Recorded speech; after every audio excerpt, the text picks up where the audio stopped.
नमस्कार दोस्तों, आपका मेरे चैनल में फिर से स्वागत है। दोस्तों, आज मैं आपको जानकारी देने वाली हूँ ब्लैक शू प्लांट यानी हिबिस्कस प्लांट के बारे में। आप देख ही रहे हैं, ये जो गुड़हल का फूल है ये इतने बड़े साइज़ में है कि मेरे हाथों में भी नहीं आ रहा है।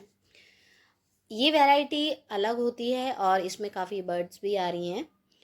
ये प्लांट मैंने कटिंग से ग्रो किया था। इस प्लांट को जो है बहुत नामों से जाना जाता है। अगर आप साइंटिफिक नेम इसका जानोगे तो साइंटिफिक नेम है हिबिस्कस रोज़ा। इसे चाइना रोज़ भी कहा जाता है, इसे चाइना हिबिस्कस भी कहा जाता है और इसे जवा कुसुम के नाम से भी जाना जाता है।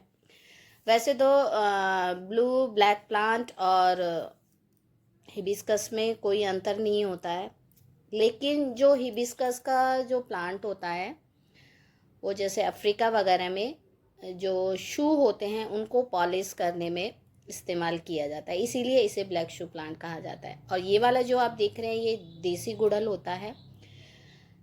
इसके जो फूल होते हैं नॉर्मल साइज़ के होते हैं, ना ज़्यादा बड़ा होता है और ना ज़्यादा छोटा होता है, और काफ़ी बड़ा भी हो जाता है ये पौधा।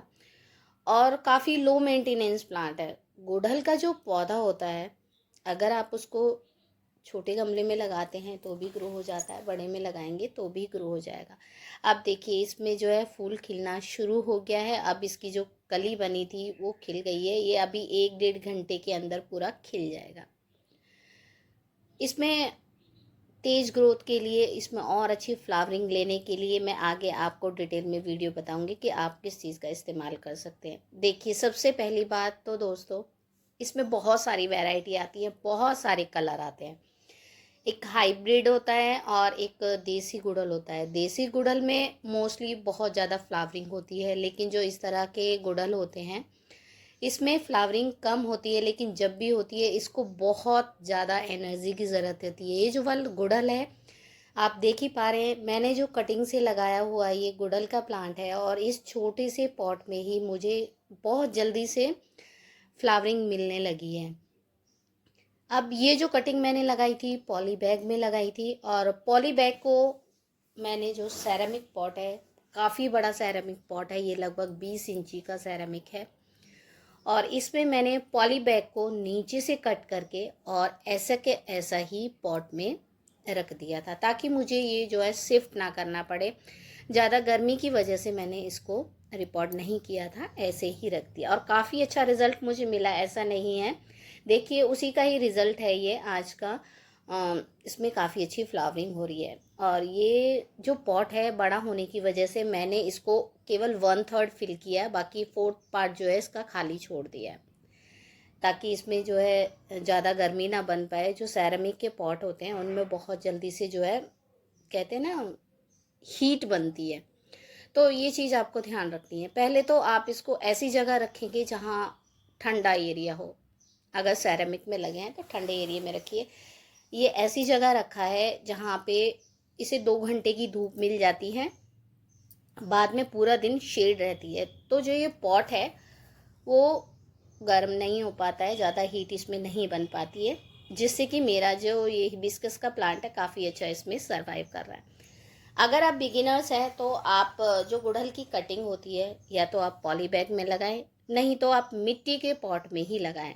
अगर आप अच्छा जानते हैं तो आप इस तरीके से जैसे मैंने किया है आप कर सकते हैं। जो हिबिस्कस का प्लांट होता है ना दोस्तों, उसमें सबसे ज़्यादा मिलीबग का अटैक होता है। जैसे ही उसमें नई पत्ती आएगी ना निकल के, वैसे ही उसमें वाइट कलर के जो होते हैं ना, मिलीबग का अटैक हो जाता है। आपको वही चीज़ इसमें ध्यान रखनी है।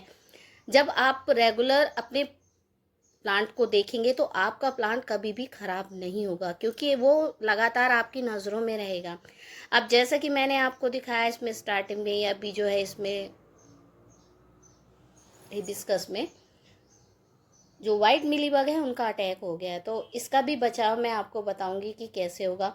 और एक बार अगर गुड़हल में फ्लावरिंग हो जाती है तो दोबारा उससे फूल हम कैसे लें, ये भी इसी वीडियो में मैं आपके साथ शेयर करूंगी। दोस्तों, जैसे कि मैंने बताया बड़े साइज़ का गुड़हल है, इसके लिए जैसे कि आप यहाँ पे 1 चम्मच नीम ऑयल लेंगे और 1.5 लीटर पानी के साथ इसे पूरा मिक्स करेंगे। थोड़ा सा गुनगुना पानी लीजिए। गुनगुने पानी के साथ आप बॉटल में भरेंगे, लेकिन प्रॉब्लम एक है कि आप उसको थोड़ा थोड़ा सा शेक करेंगे, तब आप स्प्रे करेंगे, तब ये प्लांट तक पहुंच जाएगा। अब दूसरी समस्या क्या होती है, जब हम नीम ऑयल को पानी के साथ मिलाते हैं तो वो अच्छे से मिक्स नहीं होता। ऐसे में आप थोड़ा सा इसमें जो है डिटर्जेंट ऐड कीजिए और फिर दोबारा अच्छे से स्प्रे बॉटल में मिलाकर इसे पूरे प्लांट को स्प्रे कर दीजिए। जहाँ पे मिलीबग लगे हैं, कोई कीड़ा लगा है, अच्छे से वहाँ पे स्प्रे कीजिए। जैसे ही स्प्रे करेंगे तुरंत हट जाएगा। जो नीम ऑयल है उसका रिज़ल्ट काफ़ी अच्छा मिलता है। अगर आप जो खाने वाला मीठा सोडा होता है ना, उसका भी इस्तेमाल करेंगे तो उससे भी आपको रिज़ल्ट अच्छा मिलेगा, मिलीबग हट जाएगा। गुड़हल का प्लांट तभी हेल्दी रहता है जब उसमें मिलीबग का अटैक नहीं होता। अगर मिलीबग का अटैक हो गया तो आपका गुड़हल सर्वाइव नहीं करेगा, फ्लावरिंग नहीं करेगा। जैसे ही नई पत्तियाँ आएंगी, जैसे ही नई उसमें बर्ड आएगी, तुरंत वो जो है बर्ड नीचे गिर जाएगी। अब इसमें जब हम स्प्रे करते हैं तो ये जो मीलीबग्स होते हैं वो नीचे मिट्टी में भी चले जाते हैं, तो आप मिट्टी में भी नीम ऑयल की थोड़ी सी मात्रा डाल सकते हैं। अब इसके बाद देखिए, पूरा जो मैं आपको दिखा रही हूँ पूरे तरीके से इसमें हट चुका है। अब एक भी इसमें मिलीबग नहीं है। इसकी मिट्टी को पूरा सूखने भी नहीं देना है आपको, इसकी मिट्टी को मॉइस्ट रखना है। अगर आप गुड़हल का पौधा छोटा है तो इसमें फर्टिलाइज़र कम देने की ज़रूरत होती है, बड़ा है तो आप उसको उसके हिसाब से खाद दे दीजिए। गुड़हल के पौधे में जब फ्लावरिंग होती है तो बहुत ही सुंदर लगता है। इसके जो फ्लावर की लाइफ होती है केवल एक दिन की होती है। गुड़हल के प्लांट को मैंने पूरा अच्छे से जो है नीम ऑयल से नहला दिया। आप कंजूसी बिल्कुल भी नहीं करेंगे, पूरा अच्छे से नहलाना है। कुछ फ्रेंड्स क्या कहते हैं कि भाई हमने तो नीम ऑयल का स्प्रे किया था लेकिन हमें फिर भी रिजल्ट नहीं मिला, फिर भी मिलीबग लगे।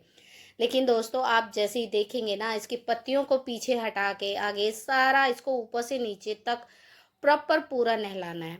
जब फूल खिल जाता है आप इसके फूलों को हटाकर अलग कर दीजिए, नहीं तो खासकर अपने आप ही ये जो है नीचे गिर जाता है। ऐसा करने से आपका जो प्लांट है वो दोबारा से न्यू ग्रोथ स्टार्ट कर देता है। इसके लिए सबसे अच्छा फर्टिलाइज़र जो मैंने अभी दिया है इसमें, ये है दोस्तों DIY के दाने। और अगर आपका प्लांट ज़्यादा बड़ा है तो आप आधी चम्मच ले सकते हैं, और अगर छोटा पॉट है तो आप उसमें 10 से 12 दाने लें, इससे ज़्यादा ना लें। इसे बहुत जल्दी से पानी में ये घुल जाता है, इसमें कोई दिक्कत नहीं है कि आपको पूरे दिन या पूरी रात ऐसा रखना है, ऐसी कोई प्रॉब्लम नहीं है। थोड़ी सी देर के लिए इसको छोड़ दीजिए अच्छे से। जब ये मिक्स हो जाएगा और आपको लगता है कि आपके गुड़हल में फ्लावरिंग हो चुकी है, दोबारा फ्लावरिंग लेना चाहते हैं, या फिर आपके गुड़हल में फ्लावरिंग हुई ही नहीं है, तो आप ऊपर से थोड़ी थोड़ी सी पिंचिंग कर दीजिए। पिंचिंग करने के बाद मिट्टी जैसे ही आप देखेंगे इसकी हल्की सी जो है सूखी हुई है, इसमें थोड़ा सा जो है हम नीचे से जो भी एक्स्ट्रा इसमें अगर ब्रांच निकल रही है ना, उनको हटा के अलग कर दीजिए। क्योंकि ये ब्रांच जो है नीचे से निकल कर आती है तो हमें गुड़ाई वगैरह करने में प्रॉब्लम हो जाती है। तो आगे आसानी के लिए आपको नीचे से जो भी छोटी ब्रांच है उसको हटा के अलग कर दीजिए। और जो हमने यहाँ पर लिक्विड तैयार किया है वो लिक्विड आप इसको दे दीजिए। क्योंकि ये पॉली बैग में लगा है, पॉली बैग में देखिए मिट्टी सूखी, लेकिन आसपास में जो इसकी मिट्टी है वो पूरी मॉइस्ट है, इसीलिए ये प्लांट सूखेगा नहीं। हमें इतना ही फर्टिलाइज़र देना है, इतनी ही पानी देना है जितना कि पॉली बैग में आ जाए। ज़्यादा पानी नहीं देना है। ज़्यादा पानी देंगे तो आप जो भी आप फर्टिलाइज़र देंगे वो पॉट से बाहर निकल आएगा। जिस तरीके से अडेनियम को रेगिस्तान का गुलाब कहा जाता है, वैसे ही इसे चाइना का गुलाब कहा जाता है। दोस्तों, जो गुड़हल का प्लांट होता है वो परमानेंट प्लांट होता है। एक बार अगर गार्डन में ऐड हो जाता है तो हमेशा आपके गार्डन में फ्लावरिंग करता रहता है। इसे कटिंग से भी लगाया जा सकता है, आसानी से आप इसे कटिंग से लगा सकते हैं। बरसात के टाइम में लगा सकते हैं, या फिर जब आपके यहाँ हवा में नमी हो तब आप कभी भी इस प्लांट की कटिंग लगा सकते हैं। ये जो मैं प्लांट आपको दिखा रही हूँ, जैसा कि मैंने पहले बताया ही है, ये प्लांट मैंने कटिंग से लगाया है, इसीलिए इसकी हाइट ज़्यादा नहीं है अभी, और इसमें फ्लावरिंग बहुत ही जल्दी से आ चुकी है। जैसे ही आप करेंगे तो आप देखेंगे कि 1 हफ्ते के अंदर ही आपके गुड़हल में कलियां बनना शुरू हो जाएंगी। नॉर्मल जो हिबिस्कस होता है उसके अकॉर्डिंग इसकी जो बड होती है वो काफ़ी बड़ी होती है, क्योंकि फूल बहुत बड़ा साइज़ का इसमें खिलता है। तो दोस्तों अगर आपके हिबिस्कस में फ्लावरिंग नहीं हो रही है तो आप ये ट्रिक अपनाएं और अपने हिबिस्कस के प्लांट से, गुड़हल के प्लांट से फ्लावरिंग ज़रूर लें। इसको टाइम टू टाइम नीम ऑयल से स्प्रे करना बिल्कुल भी ना भूलें। अगर आप ये काम भूल जाते हैं तो समझ लीजिए आपका जो गुड़हल का प्लांट है वो मिलीबग की चपेट में आ जाएगा और पूरा ख़राब हो जाएगा। तो इसी तरह मिलते हैं नेक्स्ट वीडियो में, तब तक के लिए बाय बाय।